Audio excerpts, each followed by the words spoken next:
కృతయుగంలో భూమిపై ఉన్న ఒక గొప్ప యక్షుడు. అతని పేరే కీలుడు. అతని హృదయంలో ఒక్కటే కోరిక, దేవి పరాశక్తి అయిన పార్వతీమాతని దర్శించి ఆమెను తన హృదయంలో శాశ్వతంగా నిలబెట్టుకోవడం. ఆ సంకల్పంతో కీలుడు ఘాటమైన తపస్సు ఆరంభించాడు. యుగాలు గడిచినా భక్తి మాత్రం ఒక్క క్షణం కూడా తగ్గలేదు. ఇలా అతని తపస్సు పరాకాష్ఠకు చేరినప్పుడు దేవి పార్వతి దివ్యకాంతిగా ప్రత్యక్షమయ్యింది. ఆనంద బాష్పలతో అమ్మవారిని నమస్కరించి, తల్లి, నీవు నా హృదయ స్థానంలో శాశ్వతంగా నిలిచి ఉండాలి అని ప్రార్థించాడు.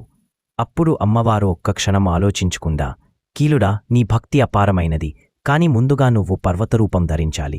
కృతయుగంలో నేను మహిషాసురుని సంహారం చేసిన తరువాత నీపై మహిషాసుర మర్దిని రూపంలో వెలసుతాను అని వాగ్దానం చేసింది. అమ్మవారి మాట విన్న కీలుడు ఆనందంతో వెంటనే పర్వతంగా రూపాంతరం చెందాడు. అలా కీలుడు కీలాద్రి అయ్యాడు. అమ్మవారి కోసం యుగాల తరబడి ఎదురుచూస్తూ నిలిచిపోయిన దివ్యశిలాఖండం.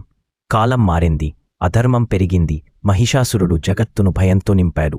దేవతల ప్రార్థనతో అమ్మవారు శక్తివంతమైన దుర్గా రూపంలో అవతరించి అసురుని సంహారం చేసి ధర్మాన్ని నిలబెట్టారు. అసుర సంహారం అనంతరం అమ్మవారు ఇచ్చిన మాట ప్రకారం ఆ దివ్యపర్వతమైన కీలాద్రిపై వెలసారు. ఆ తర్వాత అమ్మవారిని దర్శించుకోవడానికి ఇంద్రుడు సహా అందరూ దేవతలు తరచూ ఇక్కడికి వచ్చేవారు. దేవతాధిపతిని ఆకర్షించిన ఈ పవిత్ర స్థలం ఇంద్రుడి ఆరాధనతో మరింత మహిమాన్వితమైంది.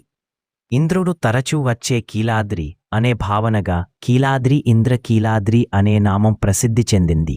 ఈరోజు కూడా విజయవాడలోని ఇంద్రకీలాద్రి పర్వతంపై కనకదుర్గమ్మను దర్శించడం అనేది భక్తి, తపస్సు, దైవ వాగ్దానం అనే నిలిచిన మహాపవిత్ర అనుభవం. జై కనకదుర్గమ్మ తల్లి, జై ఇంద్రకీలాద్రి వాసిని.